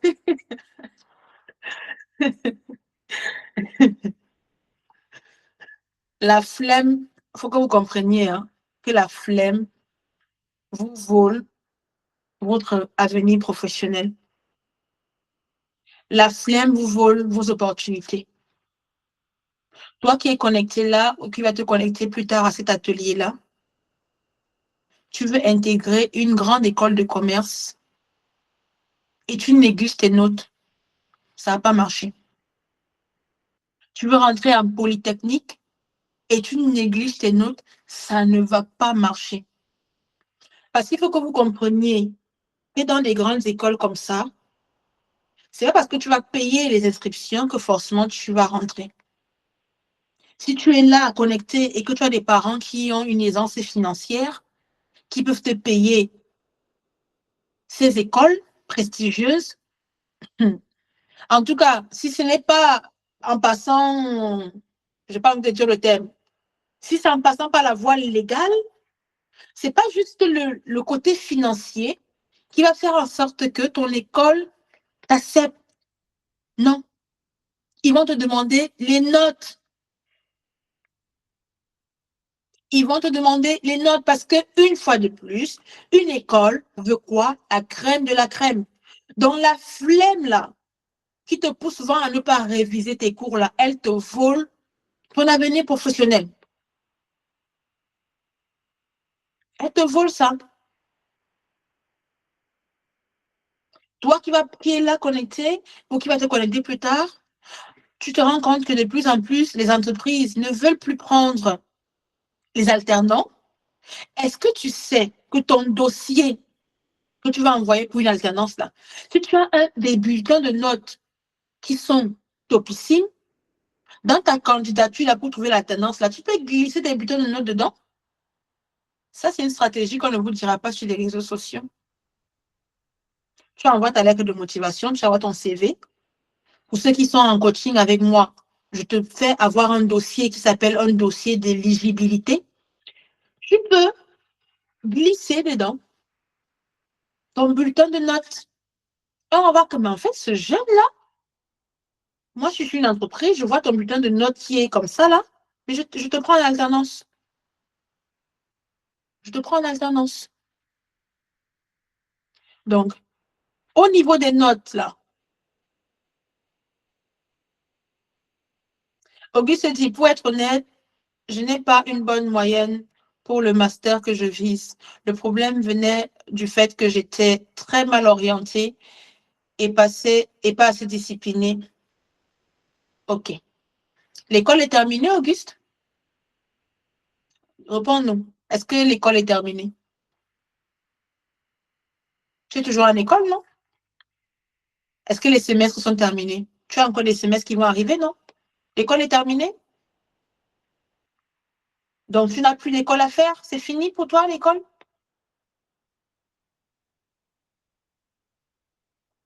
Et Olia dit, moi j'ai l'impression que ça me stresse plus de savoir quand on va me demander des notes, comment faire. Ça n'a pas été stressé parce que il faut que vous soyez au fait du monde du travail. Il faut que vous le sachiez. Comment faire? Il faut que tu aies une vision. Parce que de ne pas avoir l'information ou de l'avoir et de faire comme si on ne l'a pas, ça s'appelle la politique de l'autruche. Tu mets la tête dans le trou, tu n'es pas excellent et organisé pour réviser tes cours et tu espères, tu as l'espoir que ça va passer. La Bible nous dit que quand la pluie tombe du ciel, le Seigneur fait pleuvoir sur les bons et les mauvais. Donc, lorsque ta candidature va arriver, la candidature de quelqu'un d'autre va arriver, les notes là, on va regarder ça. On va regarder ça. Pour toi qui es chrétien, ne compte pas en primaire d'abord sur la miséricorde de Dieu. Va plutôt compter sur la grâce de Dieu pour pouvoir réviser tes cours et être excellent dans tes cours. Demande au Seigneur la grâce de te rendre discipliné, la grâce que tu puisses avoir une discipline qui te permet de pouvoir avoir des bonnes notes à l'école. Assieds-toi, écris la vision, pourquoi tu fais les études que tu fais. Ou tu vas me répondre, comme la jeune fille m'a répondu, Vanilla, je fais la data parce qu'il y a de l'argent dans la data. Ce n'est pas l'argent qui fait qu'on rentre dans un cursus scolaire. Même si dans le cas de figure, comme Auguste, qu'au départ, on t'a mal orienté, ce n'est pas grave, il n'y a pas de fatalité. Il n'y a pas de fatalité. Pendant que tu es là, dans ce cursus-là, où on t'a mal orienté, c'est comme quand pour ceux qui ont le permis, quand tu prends l'autoroute et le GPS te dit, sortez à gauche, sortez à droite. Et toi, tu n'as pas entendu sortez à gauche, sortez à droite, tu n'es pas du tout droit. Ce n'est pas automatiquement que tu vas sortir de l'autoroute. Tu vas devoir continuer ton chemin jusqu'au bout, jusqu'à ce que le GPS va recalculer et te faire sortir à une autre sortie. Donc, pendant que tu es dans ce cursus scolaire-là, où on t'a mal orienté, accentue, dis que non, il n'y a pas de fatalité. Je vais bosser là. Je vais faire tout pour pouvoir avoir de bonnes notes dans cette filière dans laquelle je suis. Parce que tu ne sais jamais. Peut-être aujourd'hui, tu ne comprends pas pourquoi tu es là-bas. Tu estimes qu'on t'a mal orienté. Mais demain, tu vas découvrir qu'en fait, c'est quand même utile pour moi, ce domaine-là. Tu ne sais pas la porte que ça peut t'ouvrir également. Donc, même si tu es dans un domaine où on t'a mal orienté, si tu as eu des mauvaises notes pour le moment, la guérison de ça, c'est avoir la vision. Pourquoi tu fais ces études-là? J'ai une question pour vous. Est-ce que les athlètes, là, quand ils vont courir, faire le sport ou les footeux, là, pour ceux qui aiment le foot, donc voilà Real qui va jouer avec Manchester. Est-ce que parce que une équipe est moins titrée que l'autre équipe, ça va les empêcher de s'entraîner et de venir se présenter au match? Répondez-moi en commentaire. Est-ce que le fait de savoir que je ne sais pas quelle équipe est plus forte que l'autre, est-ce que c'est le Real qui est plus titré que les férus de foot là, ne me lapidez pas. Hein, voilà, Real. Est-ce que le fait de savoir que Real est plus fort que Manchester, est plus titré que Manchester, est-ce que si le match arrive maintenant, on va dire non, parce que là c'est le Real, ils sont trop titrés. Moi, Manchester, moi le FS de Tours là, je vais refuser le match avec eux. Ils ne vont pas refuser le match avec eux. Ils vont s'entraîner et ils vont seulement s'entraîner avec l'espoir que, sur un malentendu, là, le Real peut être affaibli, on gagne le match. Il y a plusieurs équipes qui ont gagné des matchs face à des équipes très prestigieuses, très titrées. Ils ont gagné le match. Donc, le fait de connaître que tu dois avoir les notes qui seront présentées pour ton master, pour tes études, ça ne va pas te mettre le stress. Ça va même te pousser à être excellent. Est-ce que je réponds à ta question, Eolia?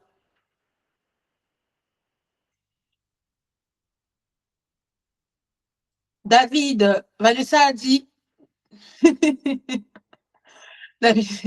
Vanessa a dit 2,5 sur 20 avec passage en rattrapage. Il n'y a pas de fatalité, Vanessa. Il n'y a pas de fatalité. Même si tu as eu 0,5, il n'y a pas de fatalité. Quand tu entends cette parole aujourd'hui, la parole nous dit que quand vous entendez ces choses-là, vous êtes heureux, mais pourvu que vous les mettiez en pratique, il n'y a pas de fatalité. Il n'y a pas de fatalité. Toi qui as un rattrapage, est-ce qu'il y a le rattrapage? Le rattrapage, là, tu as encore une possibilité de changer la donne. Il n'y a pas de fatalité, Vanessa. C'est pas foutu. Non, non, non. Non. David a dit, moi, je préfère ne pas mettre ma note et me débrouiller à l'entretien. C'est comme tu préfères, David. Mais même à l'entretien, on peut te le demander. Donc, c'est pas parce que tu ne mettras pas ta note que ça veut dire que tu ne vas pas être excellent en révisant tes notes. Non. Sois excellent, même si tu ne la mets pas ta note, sois excellent. La note ici, tu la mets quand tu as bien fait. Hein. Si elle n'est pas excellente, tu ne la mets pas. Mais maintenant, si elle est excellente, il faut la mettre. Il faut la mettre. Mais maintenant, même si ta note, tu ne la mets pas ici, toi, en aparté, assure-toi d'être excellent. Parce qu'on te la demandera dans les écoles. Et Olia a dit, on va mettre une cellule pour travailler ensemble. Voilà, voilà une solution qui a été trouvée. David a dit surtout pour le deuxième semestre là, d'accord. Ok, Auguste a dit nous serons délivrés ce soir. Amen.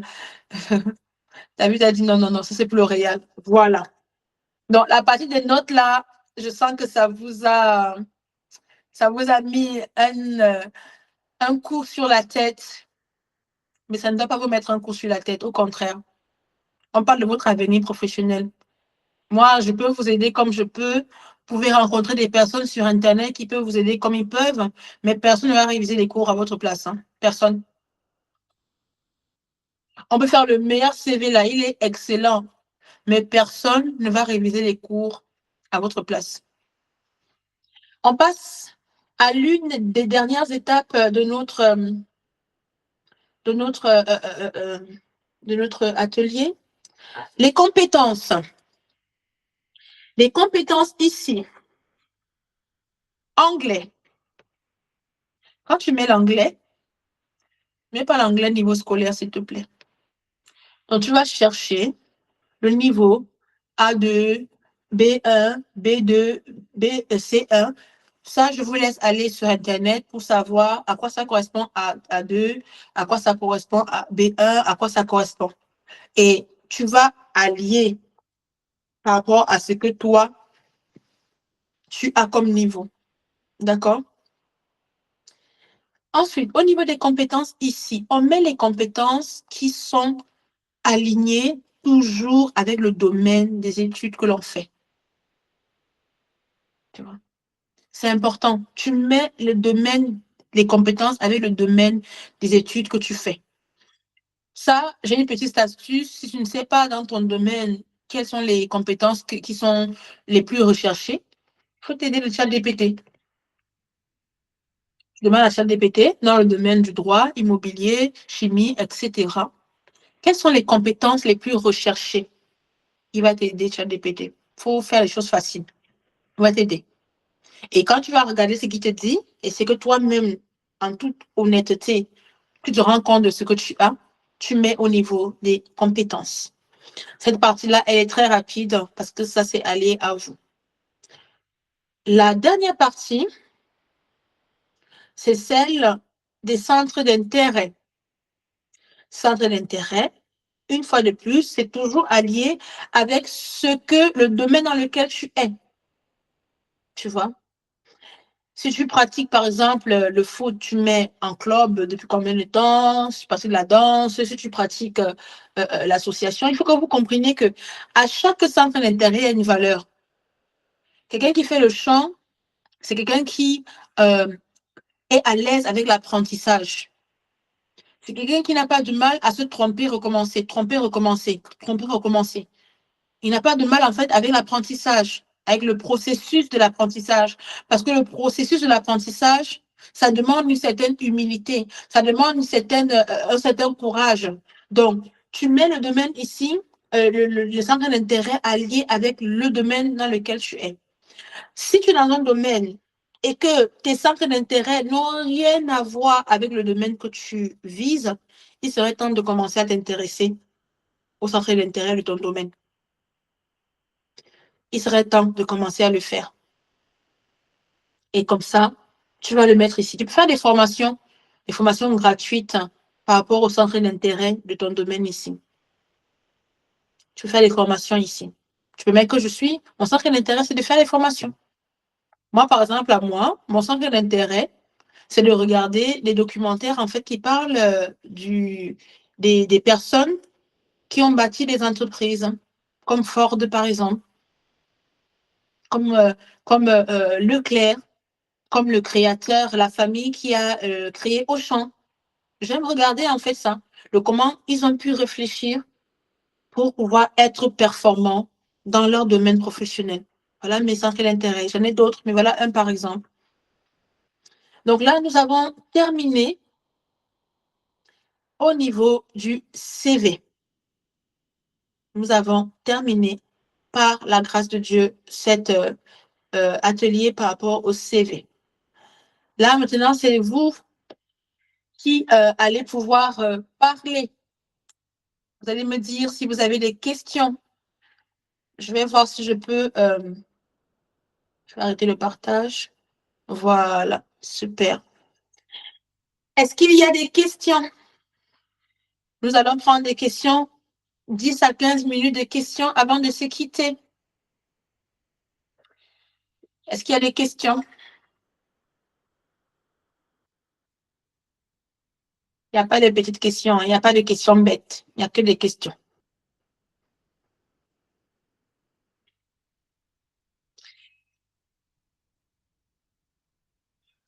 David, question. Est-ce possible de mettre comme centre d'intérêt, regarder des séries ou des films comme Le Loup de Wall Street, par exemple? Oui, c'est possible de mettre, regarder des séries et des films. Par contre, il faut que tu mettes un exemple comme tu as mis là, Le Loup de Wall Street par rapport à ton domaine. Quelqu'un, par exemple, qui est étudiant dans le domaine cinématographique, c'est très important qu'il mette cette centre d'intérêt. J'ose espérer que si tu es dans le domaine cinématographique, tu regardes les films, tu regardes les montages. Vous m'entendez plus? Vous m'entendez plus? C'est bon? Ok. Donc oui, tu peux le mettre. Hein. Tu peux le mettre. Autre question?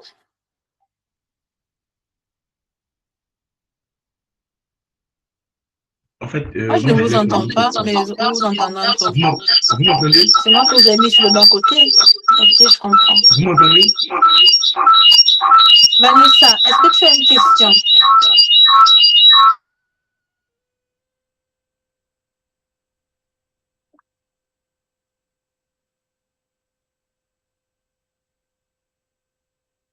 Est-ce que tu as une question, Vanessa?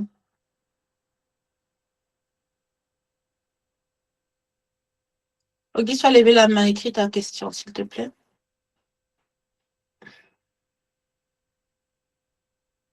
C'est mieux d'écrire ta question, Auguste, parce qu'apparemment, ton micro grésille.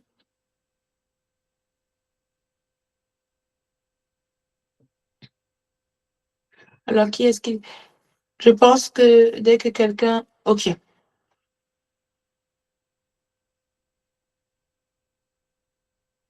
Bon, je vais couper mon micro là et je vais... Auguste va... Vanessa?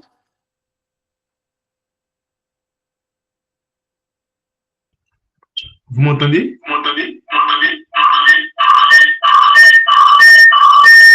OK. Vanessa demande comment, du coup, racheter le temps sans se décourager. Comment racheter le temps sans se décourager? Premièrement, il faut que tu puisses savoir où est-ce que tu tires ta joie, ta paix. Est-ce que tu tires ta paix de tes notes, les études que tu fais? Où est-ce que tu tires ta paix? Parce que si tu tires ta paix de tes notes, quand ça va mal se passer, tu vas te décourager.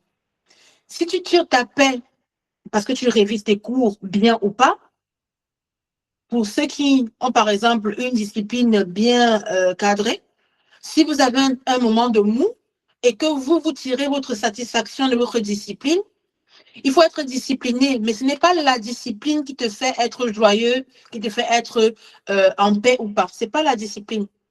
Donc, Vanessa, comment tu fais pour ne pas être découragée et racheter le temps?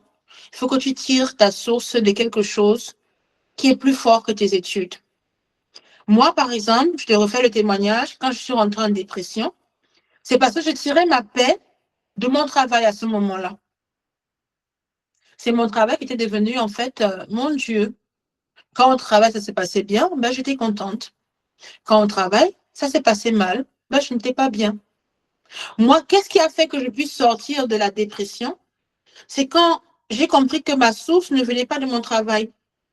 Ma valorisation ne venait pas de mon travail. Ça venait de qui est-ce qui m'a créé? Pourquoi je suis sur cette terre, en fait? Pourquoi je suis dans le domaine où je suis? Qui est-ce qui m'a créé? Et moi, dans mon cas de figure à moi, ma dépression m'a ramené à la base, à la source. Et pour moi, ma source, c'était Jésus. Et c'est toujours Jésus. Donc, c'est parce que je suis repartie à ma source que j'ai pu racheter le temps, que j'ai pu recalibrer au niveau de mon travail. À ce moment, quand je te parle, j'arrive encore à commettre des erreurs dans mon travail, mais ça ne me met plus mal comme j'ai été auparavant. C'est comme ça que je peux racheter le temps. C'est comme ça que tu vois, je peux pouvoir faire un atelier comme ça, là où hier je pouvais me dire que non, ce n'est pas le moment, je ne suis pas capable, etc. Je rachète le temps parce que je m'appuie sur une source solide et pour moi, c'est Jésus. Donc, quand je me suis rendu compte que j'avais déplacé la source, je vais demander pardon à ma source qui est Jésus. Je vais demander pardon. Pardon d'avoir fait de mon travail ma source. Pardon de t'avoir remplacé dans mon cœur, dans mes habitudes, dans mon quotidien. Et quand, dans mon quotidien maintenant, les difficultés arrivent, je suis surmenée, etc. au travail, je ne vais plus tirer ma force de mon travail. Je vais demander à ma source, aide-moi à être disciplinée. Ma source, aide-moi à avoir, moi dans mon travail, par exemple, j'ai des objectifs au niveau des ventes. Ma source, aide-moi à faire mes chiffres ce mois-ci. Ma source, aide-moi à rendre mes responsables fiers de moi. Ma source, Jésus, aide-moi. Parce que la Bible nous dit que c'est Dieu qui produit en nous le vouloir et le faire selon son bon plaisir. Ce n'est pas le travail qui produit en toi le vouloir et le faire. Ce ne sont pas tes études qui produisent en toi le vouloir et le faire. C'est ta source. Donc ma question pour toi et pour toute personne qui est dans ton cas de figure, c'est quelle est ta source?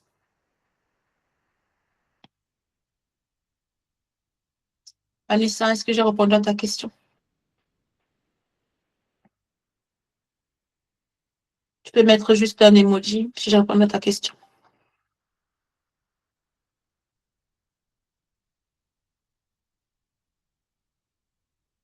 Super. Gloire à Dieu. Alors, Auguste a écrit, est-ce qu'on doit se baser sur nos notes? Est-ce qu'on doit se baser sur nos notes pour faire nos choix des masters ou continuer dans le domaine dans lequel on souhaite progresser? Non, tu ne dois pas forcément te baser sur tes notes pour pouvoir faire ton choix. Parce que tu peux être dans le domaine dans lequel tu dois être et avoir des mauvaises notes. Parce que tu n'as pas compris l'importance du domaine dans lequel tu es. Je répète, tu peux être dans le domaine où tu es et avoir de mauvaises notes.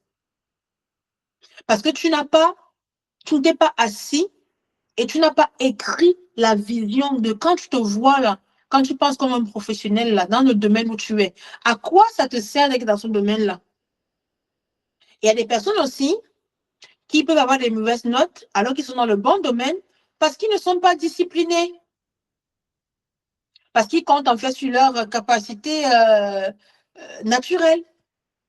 Sauf que plus tu vas progresser dans les études, comme un master par exemple, si tu comptes que sur tes capacités naturelles, tu vas échouer. Tu vas échouer. Donc non, tu ne te bases pas forcément sur les notes pour pouvoir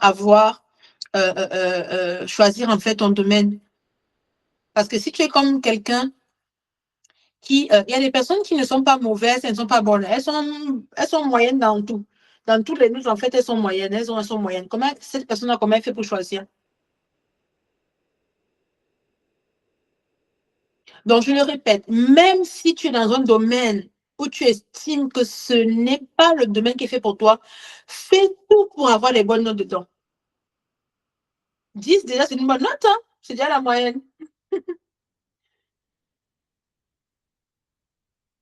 Fais tout pour avoir de bonnes notes. La Bible nous dit que la fin d'une chose vaut mieux que son commencement. C'est quand tu vas terminer, beaucoup de jeunes étudiants, tu commences un domaine, tu arrêtes le cursus scolaire, là, tu commences en communication, tu arrêtes la communication en cours d'année, tu passes en comptabilité. En comptabilité, tu fais 6 mois, tu arrêtes, tu passes au ménage, nettoyage, tu arrêtes le ménage, tu passes à X, Y. Mais à quel moment tu vas finir ce que tu as commencé? Et dans tout ça, là, tu diras que le ménage ne te convenait pas, que la communication ne te convenait pas, mais tu n'as jamais terminé ce que tu as commencé. La discipline. C'est la première chose quand on est étudiant, la discipline. Même dans notre vie, la discipline. Moi, avant, j'étais quelqu'un qui n'avait pas beaucoup de discipline. J'ai compris que sans discipline, je ne pouvais pas avancer. Donc, parfois, tu vas être obligé de dire non à certaines sollicitations. Et c'est comme ça qu'au fur et à mesure, tu vas choisir, tu vas découvrir le domaine qui est fait pour toi. C'est bon, Auguste?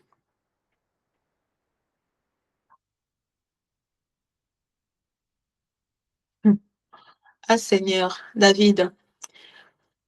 Mettez vos questions hein, parce qu'on a bientôt terminé. Hein. Alors, Auguste dit,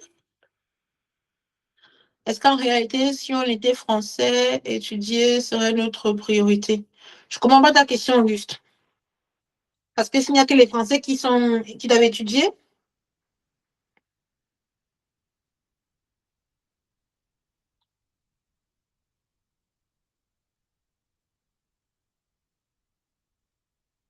est-ce que quelqu'un comprend la question d'Auguste là? Si vous la comprenez, expliquez-la moi, parce que je ne comprends pas sa question. Bon, j'ai pas levé la main, je demande pardon. C'est Eolia. On m'entend? Yavanella, tu m'entends ou pas? Non, je crois que Yavanella, elle m'entend pas. Je vais écrire aussi. Hein.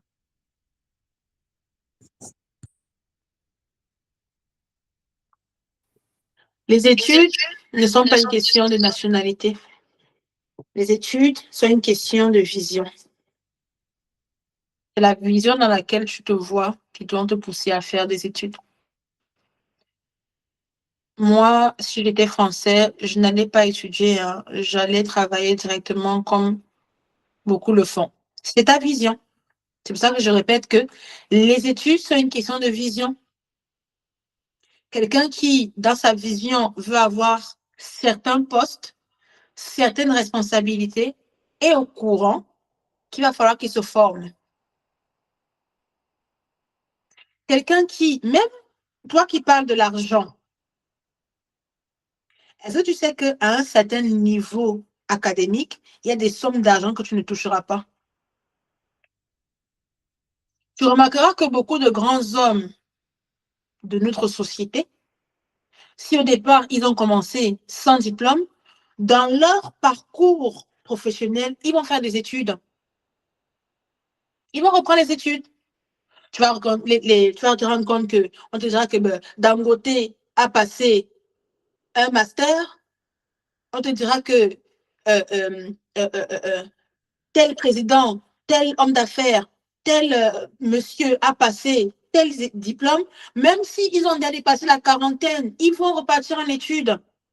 Parce que à un certain niveau, il y aura des connaissances que si tu n'as pas fait les études, tu n'auras pas.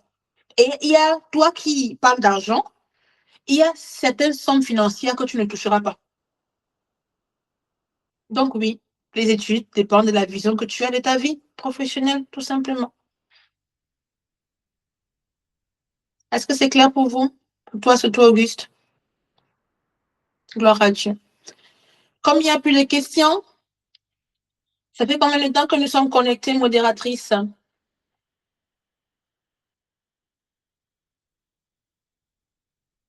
Nous allons bientôt nous quitter.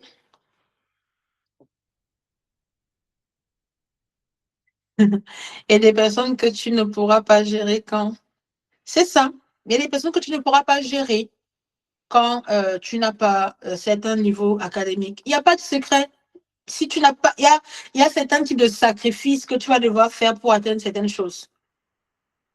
Ah non, ça, il n'y a pas de secret. Remarque bien, les grands de ce monde-là, ils vont refaire des études.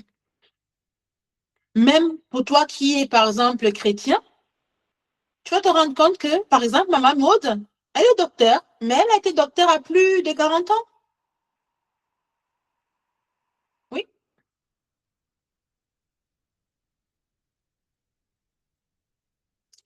Auguste dit, est-ce que être en couple est nécessaire actuellement? Ça n'a rien à voir avec l'atelier, Auguste. C'est pas un atelier matrimonial, c'est un atelier pour le CV. Si ta vision te fait être en couple actuellement, sois en couple. C'est toi qui vois.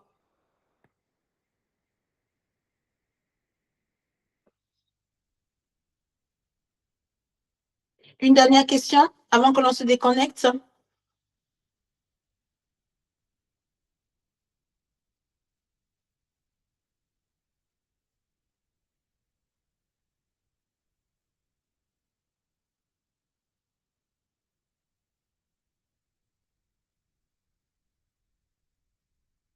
Une h 40 que nous sommes en ligne. Donc, nous allons bientôt nous déconnecter.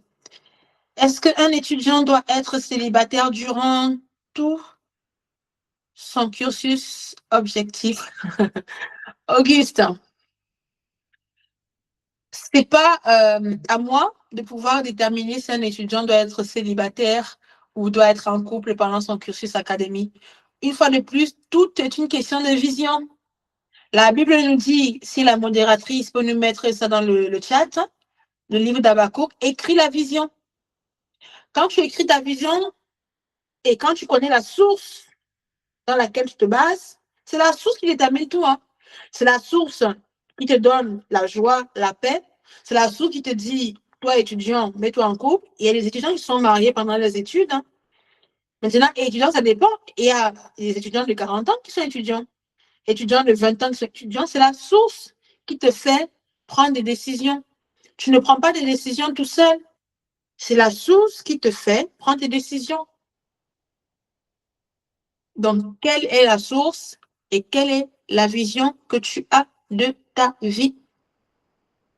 À tes résolutions répondront le succès. Donc, si tes résolutions à toi, merci modératrice, si tes résolutions à toi, c'est d'être en couple étant étudiant, nous te souhaitons bon courage. Donc, voilà, nous avons terminé notre temps d'atelier. Merci beaucoup à tous ceux qui se sont connectés. Merci pour votre participation. Vous avez été vraiment, vraiment très impliqués.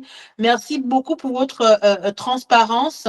Merci infiniment pour votre transparence. Nous allons, même si tu n'es pas chrétien et que tu es connecté à cet atelier-là, et tu te connaîtras par la suite, nous allons prier pour les notes. Parce que c'est l'un des points qui vous a fait vraiment beaucoup réfléchir ce soir. L'organisation, la discipline pour pouvoir avoir des bonnes notes. Je vous le répète, il n'y a pas de fatalité. Il est hors de question que tu sors de cet atelier-là avec la culpabilité.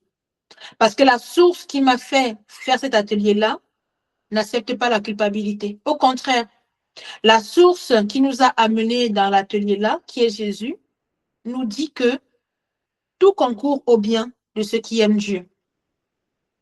Donc, même si tu as eu le dernier semestre 2,5, il n'y a pas de fatalité. Si tu n'es plus en école et que tu dois te réinscrire et que tu ne sais plus comment faire, le Seigneur peut faire grâce, peut faire miséricorde pour que le master-là t'accepte. Par contre, si le Seigneur te fait miséricorde, que tu sois accepté malgré les notes que tu as eues auparavant, le but n'est pas d'abuser de la miséricorde de Dieu. Quand tu vas intégrer ce master, tu vas intégrer cette licence, tu vas intégrer ce BTS-là, fais en sorte que les erreurs que tu as eu à commettre dans ton ancien cursus ne se reproduisent plus, à savoir être discipliné. Si le semestre dernier, tu as eu à avoir des mauvaises notes, ne reproduis plus. Quand tu sors de l'atelier, première chose à faire, c'est assieds-toi, écris la vision de tes études, regarde qu'est-ce qui te vole ton temps. Quand tu es étudiant, à chaque phase de notre vie, il y a des plaisirs qu'on ne peut pas se permettre. Si tu es étudiant et que tu es plus dans les plaisirs avec les copains, ce n'est pas le moment d'être plus avec les copains.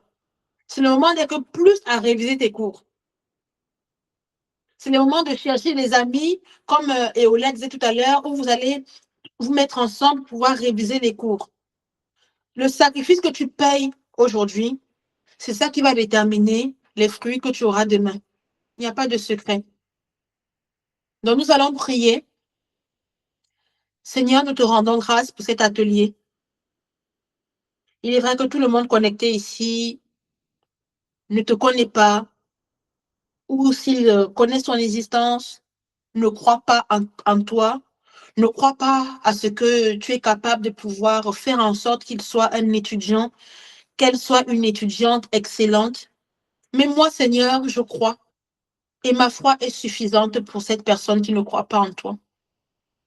Seigneur, s'il te plaît, nous te demandons pardon pour ces jeunes qui ont négligé, Seigneur, leur étude par, Seigneur, les difficultés, Seigneur, de la vie quotidienne, le travail, les problèmes, parfois même le temps, l'hiver, les recherches de stages d'alternance, et ils ont méprisé la discipline de bien apprendre leurs cours, Seigneur.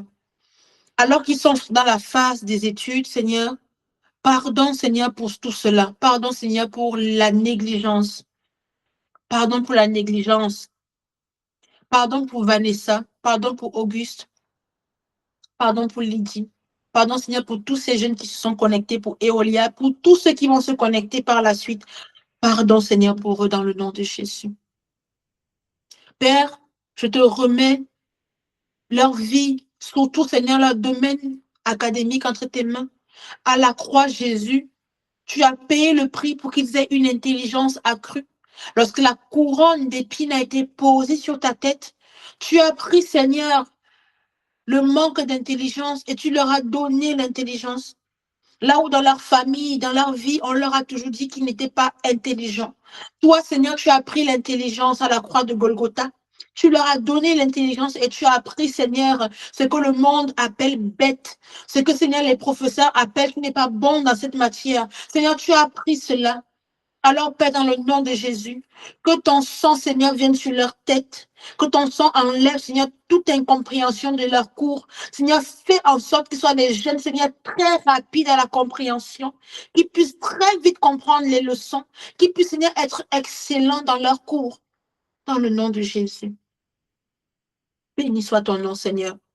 Parce que, Seigneur, leur CV, au-delà de travailler leur CV comme ils vont faire, Seigneur, pour le master, pour la licence, pour le stage, alternance, leur CV est accompagné d'une grâce particulière. Leur CV, Seigneur, est resplendit de gloire. Lorsque les recruteurs vont regarder leur CV, Seigneur, ils vont être pris. Leur CV va attirer l'attention du recruteur dans le nom de Jésus. Leurs notes, Seigneur, vont s'améliorer dans le nom de Jésus. Je prie particulièrement pour Vanessa, Seigneur, que le 2,5 qu'elle a eu, Seigneur, se transforme, Seigneur, en plus de 15 dans le nom de Jésus.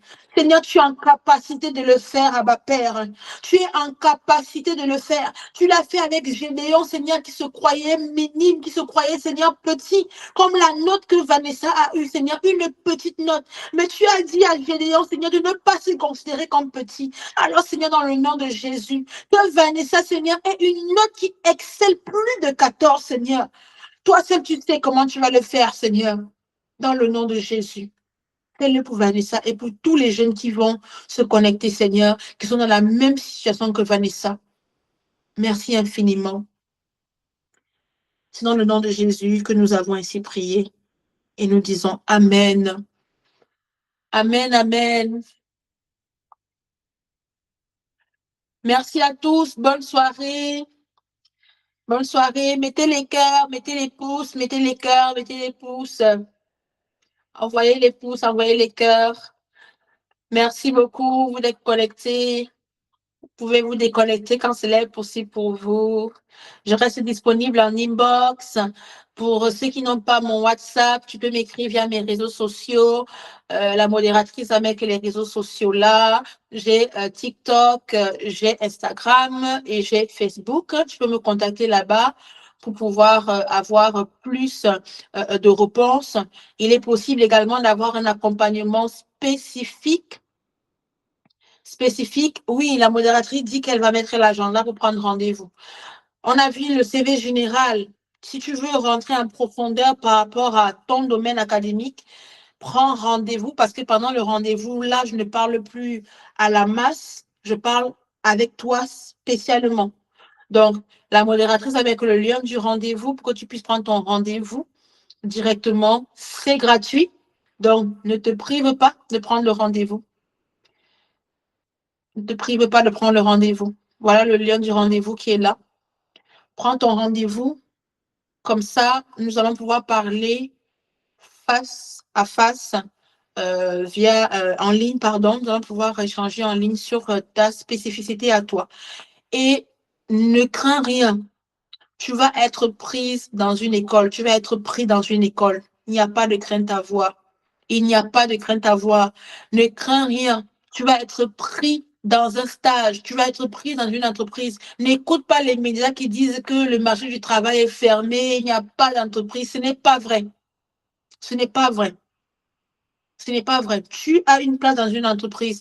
Maintenant, pour pouvoir avoir, il faut juste changer certaines méthodes. Et par exemple, la discipline est une méthode à changer. Il faut être discipliné comme candidate. Donc, prenez les rendez-vous et nous allons pouvoir parler de ça en privé. Bonne soirée à tous. Bonne soirée à tous. La parole a été envoyée par la modératrice. Merci. Bonne soirée à tous. Gloire à Dieu. Et à très vite. Le prochain atelier, ce ne sera peut-être pas un atelier comme ça. Je vais mettre ça directement sur la chaîne YouTube Job. Ça également, ce sera disponible en replay sur la chaîne Job. Je vais mettre l'atelier comment écrire une lettre de motivation pour que l'école t'accepte directement. Bonne soirée à tous. Bye bye. Au revoir Auguste. Au revoir David. Je vais citer tous vos prénoms. Au revoir Eolia. Au revoir Lydie. Vanessa. Au revoir. Au revoir. Mais déconnectez-vous. Vous ne voulez pas vous déconnecter? Vanessa, au revoir. Lydie, au revoir. Lydie. Lydie s'est endormie.